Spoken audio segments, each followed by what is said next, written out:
แบบว่างานเรียนคุณมีความสามารถในการร้องเพลงนะบางคนเนาะร้องเพลงได้เคยไปอัดเทปอันหนังลงอยู่บ่เคยมีอยู่แต่ก็ประมาณ2 ปีแล้วแหละแต่ว่าเพลงยังอยู่ว่าตอนนี้อยู่ใน YouTube นะซื้อเพลงไว้ไหนใน YouTube ซื้อเพลงว่าแอบหักกลัวเขาเป็นมักพวกเขา เปิดภาพกับมาพบกับผู้สาวโสดเนาะทุกคนทีมงานกับบุ๊กมาถึงกันสาวโสดเลยโดยสบายดีเด้อสบายดีโดยสบายดีเนาะกับบ่ได้พ่อทางผู้สาวเพิ่นก็โดนนานเนี่ยเนาะ FC อาจสิ FC ใหม่ก็ยังบ่ฮู้ชื่อเพิ่นนะก็สิขออนุญาตให้ทางน้องเพิ่นแนะนำชื่อน้องล่ะเนาะซื้อฟ้าชื่อน้องฟ้าโดยอายุจักปีน้องล่ะ22 ปีอายุ22 ปีโอ้รู้สึกว่าไม่เห็นรอบนี้คือว่างามๆเนาะงามกว่าเก่าว่าสั้นๆเนาะงามกว่าเก่าไปเห็นจังมาเด้เดี๋ยวนี้เนาะไปเสริมดังมาโอ้ไปเห็นงามมาเสริมดังมาเจ้าพ่อจะว่างามขึ้นกว่าเก่าเนาะอยากถามว่าหลังจากที่เจ้ากระเปิดใจแล้วมาเธอหนึ่งเนาะมีหนุ่มๆเขามาทักทายอยู่บ้างล่ะมีแต่ว่าแบบร่วมกันในหนึ่งเลยเคยกระเซาโอ้หายไปหลายคนแต่ทากับบัวตอบอีกแบบเงียบไปเลยนะผู้บ่าวได้ว่าใจดำแต่ผู้สาวงามปันนี้ยังว่าแสนฮาก็เงียบไปเลยเท่ากับบัวขอใจคือกันหลายคนมันต้องล่ะประมาณ2 คนนี่แหละจะเปิดจะสุดก่อนได้ผู้บ่าววัน2 คนคือมาหน่อยแท้ฮะคือว่าแจกไปลายอยู่เนาะซาลาเลยเนาะจะแจกไปลายอยู่ไหมเปิดไปแจกไปอยู่นะแบบทักว่าแบบลงจริงๆจังๆค่ะน้ำประมาณ2 คนแบบทักแล้วก็แบบหายทักหายคำว่าทักหายนี่ร้ายเนาะถามว่าทักมาแล้วคุยจริงจังหรือร้ายเนาะ6 คน 7 คนเนี่ยโอ้ก็ถือว่าร้ายอยู่แบบโดนใน1ค่ะนะแบบว่า2 คนแล้วก็ลดเรือคน1แล้วก็หายไปเลยอันนี้คือหายไปเลยเบิดทั้ง6 คนเลยโอ้ยเนาะกับบ่ฮู้สาเหตุว่าไปย่นยังเป็นบ่เลยก็คือว่าอะไรบางคนเพิ่นเข้ามาในการเข้ามานี่ก็บ่ได้มีแบบว่าจริงจังอีหยังดอกบางคนเข้ามาทักทายอยากทำความรู้จักแบบนี้เนาะแต่ว่าก็คือบ่มีแล้วแม่นบ่บ่มีอยู่นี่บ่มีสนิทเลยตอนนี้สนิทเลยโสดสนิทเลยมีคนลมพร้อมอันถึกช่วงย่ำน้ำผู้บ่าวก็ยังหายเนาะจังว่าเฮ็ดสาวโสดก็เด็กก็ดอโอ้ยเนาะนาวใจถ้าว่านาวใจนาวใจยังนาวกายยังใครเนาะอันนี้ว่านาวใจอีกก็ออกมาเปิดใจใหม่บ่น้องล่ะคิดออกมาหาคนลมใหม่โอ้มาหาคนลมใหม่ออกมาในครั้งนี้ออกมาเปิดใจครั้งนี้นี่ต้องในจำกัดที่บ่ต้องเอาอายุเท่าใดผู้บ่าวบัดนี้ค่ะบ่จำกัดคือเก่าอ๋อบ่จำกัดโดยสิเป็นหนุ่มทั้งใดก็ลมได้เบิดตอนที่ท่านน้องเปิดใจแรกๆนะหนุ่มทั้งใดน้องหล่ะเป็นพิเศษอยู่ไทยเมืองนอกมีบ่อยู่อเมริกามีแล้วเพิ่นก็หายไปแล้วก็มีแล้วก็หายไปคือกันโอ้คนงามปานนี้จะได้อย่ามาปล่อยให้หลุดมือเนาะคันข่อยเป็นผู้บ่าวข่อยคือสิบ่ข่อยปล่อยหลุดมือเนาะก็ต้องถามมึงก่อนว่าผู้สาวโสดมีเวลาให้ผู้บ่าวอยู่บ่มันต้องมีส่วนบ่มีส่วนหนึ่งแบบว่าบ่ค่อยมีเวลาปานใดเรียกหลายแล้วเพิ่นก็แบบทักมาแล้วโทรมาแบบแล้วเพิ่นก็หายไปเลยแบบเฮาอยากหลายบ่มันก็ต้องมีมาที่ไปเนาะคือช่วงนั้นแต่ตอนนี้มีแล้วหัวเวียกบ่ค่อยหลายถ้าว่าคนที่เคยล้มเนาะที่ผ่านมาแล้วเพิ่นเพลงคลิปนี้จะเปิดได้ไหมแล้วเพิ่นสิกลับมาคุยอีกนี่จะสิว่าได้ก็ได้อยู่เนาะเพราะว่าการไปหันบ่ได้แบบว่าผิดเถียงหยังกันเนาะแม่นเพียงแต่ว่าเวลาตอนนั้นยังบ่ค่อยมีปานใดมันว่าคือชาวฟ้านี่ยังบ่เคยสร้างครอบครัวแม่นบ่เคยแต่ถ้าว่าคนที่สิเข้ามาแล้วเพิ่นอาจจะเคยมีเมียมาก่อนเด้หรือว่าลูกติดเด้บ่มีปัญหาอับได้เบิดเนาะยันว่าต้องหาคนแบบว่าคนบ่เคยผ่านประสบการณ์คือกันประมาณนี้นะก็ได้อยู่เนาะเพราะว่าเป็นพ่อห้างพ่อหมายก็ได้เนาะโดยแต่ในเรื่องแบบว่าการออกมาหาคู่จริงๆน้องแบบจังได๋แบบพร้อมสละโสดบ่หรือว่าอยากได้คนล้มซื่อๆแบบการล้มกันไปก่อนนั่นแหละแบบเฮาเบิ่งใจกันมานะเบิ่งกันไปกันมาแต่ถ้าว่าถึงเวลาเหมาะสมก็ค่อยแต่งงานสร้างครอบครัวเลยนะเฮา ต้องร่วมกันก่อนแม่นบ่ โดยแม่นแต่ว่าในความพร้อมนี่ก็พร้อมอยู่เนาะ พร้อมอยู่ แต่ก็เบิ่งก่อนว่าผู้ชายที่เข้ามาหาเฮานี่เนาะจะเป็นจังไดแล้วเพิ่นสิรับเฮาได้บ่นะความพร้อมคนเนาะแล้วปัจจุบันนี่ได้เฮ็ดเวียกเฮ็ดงานทางใดอยู่บ่ ปัจจุบันนี่บ่อาชีพหลักก็คืออันเฮ็ดเล็บติ้ว เป็นห้านของตัวเองบ่ หั่นน่ะสาวแต่ว่าไปเฮ็ดน้ำเพิ่นแล้วก็แบบแล้วก็มื้อใดที่มีงานหางานห้องเพลง ทำงานห้องเพลง แม่น เพลงในสไตล์แบบใด สไตล์แบบงานดองงานดองแบบงานแต่งนี่นะแบบห้องเพลงในงานแบบว่าอิเล็กโทรนนะ โอ้เป็นนักห้องพร้อมบ่เนี่ย ป้าทุกคนเนาะเพิ่นบ่ได้งานบ่ได้มีแบบว่างานเรียนมีความสามารถในการร้องเพลงนำทุกคนเนาะ ห้องเพลงได้ เคยไปอัดเทปอันหนังลงอยู่บ่ เคยมีอยู่แต่ก็ประมาณ2 ปีแล้วแหละ แต่ว่าเพลงยังอยู่ว่าตอนนี้อยู่ใน ยัง ใน ยัง YouTube นะซื้อเพลงไว้ได้ใน YouTube ซื้อเพลงว่าแอบหักหัวเขา เป็นมักพวกเขาคือว่าหนุ่มๆเนาะอยากคนเบิ่งฟังเสียงหั่นนะดูทางบ่ธรรมดาเด้อเนาะทุกคน ถ้าอยากฟังก็เขาไปฟังได้เลยซื้อเพลงแอบหักหัวเขา แต่ว่าการลงน่ะเป็นเฟซYouTube ของตัวเองบ่ YouTube ของเอื้อย ของเอื้อย เขาเป็นหนังห้องส่วนเจ้าของเพลงของเก่าเขาเด้อเด็กศิลปกรแก้วศรีปัญญา ของเอื้อยจังบ่ แม่นนี่เงินเรานี่อะไรเงินเราไอ้ดวงดาวน้อยก็อยู่เทิงจะเห็นเมื่อกี้นี่ ผู้นั้นน่ะบ่ แม่นดวงดาวน้อยได้นะ ผู้หยังเซเว่นน่ะได้ แม่น เอ ดวงดาวน้อยเดินสวรรค์ ทุกคนเอาไปเอามา อยู่นี่เนาะก็คิดว่าเป็นคนแถวใกล้ๆคนใดอันเป็นคนใกล้แต่ว่ามาอยู่เซนูแบบว่าดาวกับมาแต่ใจจำพรเอ้ยเขากับอยู่ดาวแขกเรามาเสาเงินอยู่นี่อันนี้หาเงินเสา โดยโอ้เข้าใจแล้ว ก็เรียกว่าสิบวงหูเสด็จกว่าบ่เห็นทัก ทุกคนเนาะอันนี้คือเพิ่นก็มีความสามารถของเพิ่นเนาะปัจจุบันนี้ก็เฮ็ดเวียกเฮ็ดนี่ก็เฮ็ดเจลเนาะ เห็ดเล็บเจล เฮ็ดเล็บเจลเนาะ เห็ดน้ำเนื้อสาว โดยในช่วงก่อนเนาะตั้งแต่เปิดใจช่วงก่อนนะเคยมีหนุ่มมาหาอยู่บ่ มาหาบอก แม่น บ่เคย แบบนัดเจอกันได้สามีอยู่บ่ เราเจอกันก็บ่เคย ลมกับหนุ่มโสดป่ะเนี่ยจะมักจะเจอคนแบบมีนิสัยแบบใดเนี่ยนะ นิสัยแบบว่าแบบ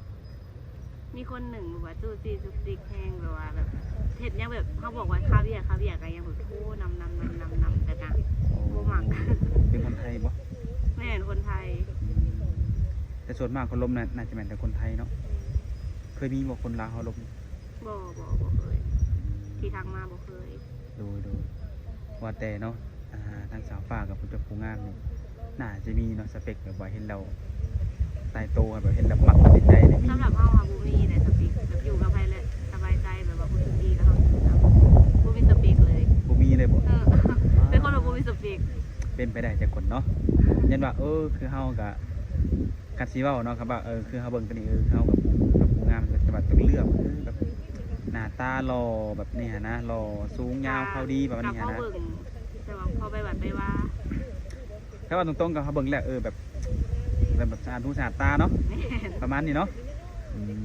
โดย แล้วบุคลิกการแต่งตัวแต่งกายเป็นนิสัย บุคลิกการแต่งตัวก็ธรรมดาเด้บ่ได้ซีเรียสกับเรื่องอีกปานใด ตามเพิ่นสะดวกมันบ่ แม่ตามเพิ่นสะดวกเลย แต่ว่าต้องให้แบบแต่งตัวแบบว่าเหมาะสมกับสถานการณ์หั่นนะ เอาง่ายๆคือเอาสะอาดไว้ก่อนเนาะ แม่น สะอาดงามหูงามตาไว้ก่อนเนาะถ้าเจอผู้ชายที่แบบว่าแบบกินเหล้ากินเบียร์ประมาณนี้นะเพิ่นเจ้าสิรับได้อยู่บ่ ที่เรากินเบียร์คันดุก็ว่าไปอีกอย่างหนึ่งแต่ว่าโดนๆกินเทื่อหนึ่งแบบพอกับหมู่กับเพื่อนสังสรรค์งานนั้นก็ได้ ได้อยู่เนาะ ได้ เพิ่นได้อยู่ทุกคนเนาะ แต่ว่าคู่มือกับบ่ไหวได้ แน่นอนเนาะบ่มีไว้ถ้าเฮากินคู่มือเพิ่นก็สิบ่ไหวกันแหล้วเนาะ แม่น กายคิดจะว่าเอาอย่างเกินนี่ก็เอาใจเขามาใส่ใจเฮาประมาณนี้เนาะคนสูบยาดิ ก็ได้อยู่ ได้อยู่ยันว่าแพ้ควันยาบ่ได้แพ้เนาะ ได้แต่ว่าอย่ามาสูบใกล้ได้คันสูบแหละต้องไปสูบวันอื่นเพราะว่าหิว โอ้ได้อยู่แต่ก็เวลาจะสูบอาจจะย่างออกไปเนาะ แม่น เอาย่างห่างหมู่วันนี้เนาะ แม่น คือมาห่างตัวเฮาก็ได้นะ แต่บ่ได้ให้คันสูบยาแต่ว่าอย่าสูบใกล้ โอ้ หิว แม่นๆอ่ะก็ยังดีอยู่เนาะอย่าว่าคิวแล้วบ่มักเราบ่เอาเลยอย่างว่า บ่ถึงขนาดนั้น ถ้าเกิดว่าเนาะได้ลงกันแล้วกับใครสักคนหนึ่งเนาะแต่ถึงขั้นว่าต่างคนต่างมักต่างมีใจให้กันละแปลว่าแล้วเพิ่นสิมาขอให้ไปอยู่นำได้เด้ ก็ได้บ่มีปัญหา แต่ว่าต้องถาเวลาก็ได้ว่า3เดือน6เดือนเพราะว่าเฮาสิได้เคลียร์กับพ่อแม่เฮาก่อนนะเว้ากับพ่อแม่เฮาก่อน ดูๆแน่นอนตัวนี้เนาะก็คือความหมายอนาคตนี่เราสามารถไปอยู่นำสามีได้บ่ไปอยู่ปักหลักเลยได้บ่ ได้แต่ว่าต้องได้เที่ยวไปเที่ยวมาหาพ่อแม่ได้ แม่นอาจจะไปอยู่นำเพิ่นแต่โดนๆแบบมาเยี่ยมพ่อแม่จัง แม่ ซี่ น นะ เดือนประมาณ2-3 เดือนเทื่อหนึงก็ยังดีเดือนละเทื่อก็ยังดีนะ โดยถือว่าสามารถแต่งงานเอาเพื่อนได้เนาะ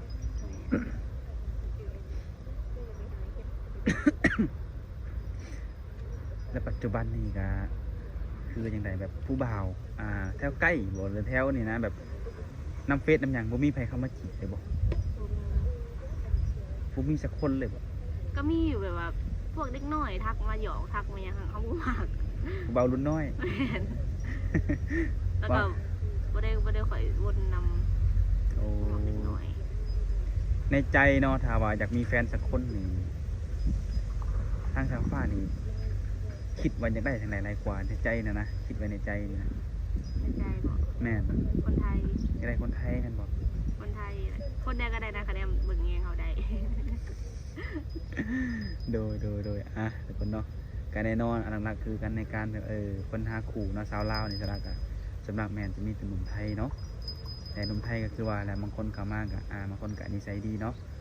บางคนก็อาจจะนิสัยบ่ดีบ่ว่าหนุ่มไทยหรือสาวลาวเขาก็คือกันเนาะมันก็อยากเป็นคือกันนั่นแหละในการคุยเนาะก่อนถึงขั้นว่าสิมาเป็นชู้เป็นแฟนเนาะสิทำความรู้จักหรือว่าคุยกันมันจักเดือน บอกว่าร่วมกันก่อนจะเป็นแฟนนะบอกบ่ฮอดเดือนก็ได้ เนาะ คะแนนแบบว่าร่วมแล้วเข้าใจกันก่อน โอ้ ถึงมาเป็นแฟน คือโบจำเป็นแต่ว่าต้องหาเวลาดนเนาะถามว่าผู้ใดเข้ามาแล้วเฮ็ดให้เฮานี่สบายใจไว้ก็ได้คบหาไว้เนาะ แม่น ถ้าได้คบกันแล้วพร้อมเปิดโตบ่เปิดโตแฟน เบิ่ง นี่ ระยะเวลาก่อน เบิ่งกันบ่เบิ่งว่าเฮานี่สิมั่นใจกับเพิ่นซำใดเพิ่นสิมั่นใจกับเฮาซำนี้บ่ อย่าถึกตัว แบบเฮาเปิดไปปุ๊บเปิดตื่นมาเช้ามาเอ้าต่างคนต่างไปเลิกลากันประมาณนี้เนาะมันก็ แล้ว สิ ก็แบบว่ายันเขามีลูกมีเมียแบบมาตัวเฮาอะนะ อืมก็เบิ่งตามสถานการณ์หรือว่าระยะเวลาเนาะว่าสิเป็นแนวใดทุกคนเนาะก็คือเพิ่นก็มาเปิดใจเป็นครั้งที่2บ่เนี่ย แม่นค่ะที่สอง ครั้งที่2เปิดสุกรกับคนลมก็มีอยู่ แต่ว่ายังบ่ถึงทันแบบว่าคบหาเนาะเป็นชูเป็นแฟนหั้นนะลมกับคนก่อนดนปานใดจังว่าเพิ่นถึงเงียบไปนะ เพราะมันเดือนหนึ่งนี่แหละ ประมาณเดือนหนึ่งก็คือเงียบไปเลย เดือนหนึ่งเดือนไป ก็เคยได้เห็นหน้าเห็นตาเพิ่นอยู่บ่ บ่เคยแต่ลงกับโทรศัพท์ลงกับทางโทรศัพท์ เสร็จข้อความอย่างเดียวบ่ แล้ว บ่ ก็วิดีโอคอล วิดีโอ เห็น คอล เห็นแต่หน้าแบบว่าทางอันนั้นบ่เคยเห็นหน้าตัวจริง โอ้ ทางคอวิดีโอคอล ดูเคยแต่แบบนี้แต่ว่า ในการลมเนาะทางสาวฟ้าแบบสะดวกแบบให้ ระหว่างการแชทข้อความบอหรือว่าโทรมาเนี่ยนะสะดวกในส่วนใดครับ ประมาณคันว่าตอนเว้นนี่เฮาเฮ็ดเวียกเลยเฮาบ่สะดวกบ่ได้มีแต่คันแชทได้ แต่ว่าโทรกลางคืนเอาเพราะว่าเฮาบ่ได้เฮ็ดหยังเลยกลางคืนแล้วเวียกแล้วก็โทรได้ โดยถามให้เพราะว่าบางคนนี่ก็ตรงๆเนาะหนุ่มโสดสไลด์มีแต่อยากโทรเนาะส่วนหลายอยากโทรเลยอยากเปิดกล้องหรือว่าคอลวิดีโอเนาะให้เข้าใจในช่วงกลางเว้นนี่เฮ็ดเวียก เฮ็ดเวียกเนาะกับเน้นข้อความก่อน แล้ว เนาะ ก็คันว่ามื้อได้ออกงานก็ไปแบบไปงานแต่งงานหยังอะนะเฮาไปกลางคืนกับทุกบ่ค่อยได้ปานใดเพราะว่าเฮาเข้าเวียกของ โด จริ ย ง ถ้าเจอผู้ชายแบบขี้หึงขี้หวงนี่โอเคอยู่บ่ ถึงการเพิ่งให้พอประมาณแบบว่าบ่ให้เกินแบบบ่ให้ห่วงหลายมันสิแบบกลายเป็นรำคาญน่ะนะ แปลว่าไปใส่กับบ่ได้เนาะ แม่น ไปหาหมู่กับบ่ได้หลังจากที่ผ่านมาเคยไปเล่นน้ำหมู่น้ำคู่ก็พอมีแฟนบ่ให้ไปเนาะมันก็สิเป็นการแบบอึดอัดแล้วก็เฮ็ดแบบใจผู้หญิงบ่มักสลายเนาะแต่สำหรับส่วนตัวสาวฟ้านี่คนมักหึงมักหวงอยู่บ่ เนี่ยก็ สำหรับตัวเจ้าเป็นคนที่มักขี้หึงขี้หวงอยู่บ่ ก็ธรรมดาได้ ธรรมดาบ่ แม่น แต่ว่าได้ แต่ เป็น เขาเข้าใจเขาแบบเขาบอกว่าไปใส่ไปใส่เขาก็เข้าใจแต่ว่าแบบอย่าตัว อืมถ้าว่าเมื่อใดมื้อหนึงเพิ่นตัวจับได้ครั้งหนึ่งนี่เลิกเลยบ่หรือว่าให้โอกาส ก็เบิ่งตามสถานการณ์ก่อน ตามสถานการณ์อีกแล้วเนาะ ว่ามันสิให้แฮงบ่เนาะ แม่นว่ามันสิให้เองหรือว่า พอให้อภัยบ่ทุกคนเนาะคือเพิ่นออกมาก็มีเหตุผลในทุกคนเนาะบ่แม่นว่าเห็นปุ๊บนี่สิใส่อารมณ์โอ้ยบ่มักเลิกกันจังซี่บ่แม่นเนาะเพิ่นก็เบิ่งว่าเหตุผลที่ว่าตัวเฮานี่เป็นเพราะหยังหรือตัวไปหยังเนาะมันให้แฮงบ่เนาะเอาจังไดก็ฝากหนุ่มๆเนาะลองเข้ามาอบรมลงเบิ่งก็สิได้ฮู้หลายๆเรื่องอยู่ดอกเกี่ยวกับสาวโสดคนนี้เนาะแต่ทางติดต่อได้มีหยังได้ให้หนุ่มๆเพิ่นนี่ มีลาย หลายอย่างเดียวบ่เป็นแอปเป็นหยังเป็นเบอร์โทร แอ นี่ ปก็ได้ แอปได้อยู่เนาะ ได้ แต่ว่าเฟซนี่บ่ได้แม่นบ่ เฟซทำบ่ขอได้หลิงก็ได้ เอาบ่สะดวกเนาะบ่สะดวกลิ้นบ่ค่อยได้ลิ้นกะบ่แจกทุกคนถ้าแจกไปกะถ้าบ่ได้แจกไปคือเก่าเนาะเพราะว่ามันก็บ่ได้คุยบ่ได้ลมกันเนาะ ส่วนลายหลิงแต่ TikTok แล้วก็ไลน์แล้วก็แอป มี TikTok อีก นี่ TikTok ชื่ออะไร TikTok สื่ออันจักอีหยังแหละเฮาบ่ได้ตั้งสื่อเขาเอง เอาไฟตั้งให้เลย แบบตั้งแบบสื่อแบบว่าสื่อแบบคำคมหรืออีหยังอะนะ โอ้งั้นว่าเพื่อให้หนุ่มๆเพิ่นเข้าไปกดติดตามให้หันนะจัก อ่ะ อีหยังแหละแล้วสิบอก โดยก็บ่เป็นหยังเนาะถ้าว่าบางคนเนาะอยากฮู้ TikTok เพิ่นก็เพิ่นมีไลน์ให้อยู่เนาะแชทเอาก็ได้ทุกคนได้แชทหาทางไลน์เพิ่นก็สิบอกให้เราสิTikTok บางคนอยากติดตามให้หันนะเอาปิดท้ายนี่เนาะว่าเจ้ามีหยังสิฝากให้หนุ่มๆบ่ที่เบิ่งคลิปอยู่ตอนนี้หันนะผู้ที่สิเข้ามาลมเจ้านี่ ก็อยากให้มาร่วมด้วยความจริงใจซื่อสัตย์ต่อกัน จริงใจซื่อสัตย์ซึ่งกันและกันเนาะ แม่น อ่า ว่าบ่ค่อยเป็นปานใด บ่ค่อยเป็น คนขี้อาย แล้วลงผู้บ่าวนี่ผู้บ่าวเว้านำบ่ทันมาจักบ่ จังได๋ก็แล้วแต่ทุกคนก็เข้ามาโอ้มาล้มลงเบิ่งเนาะก็สิได้ฮู้หรอกเนาะ โดย โดยก็ผิดไทยนี่ก็ขอให้ทางสาวฟ้าเนาะสมหักสมหวังเนาะกับคนที่ดีพร้อมว่าซั่นซะ โดยแบบ แล้วคนที่แบบว่าพร้อมที่จะทุ่มเทแล้วก็หักเพียงเจ้าคนเดียวประมาณนี้นะเนาะทางเฮาก็คือสิคุยหยังหลายก็สิได้ขอกินขอกันในคลิปหน้าเนาะสบายดี สบาย โด ดี ยสบายดี ส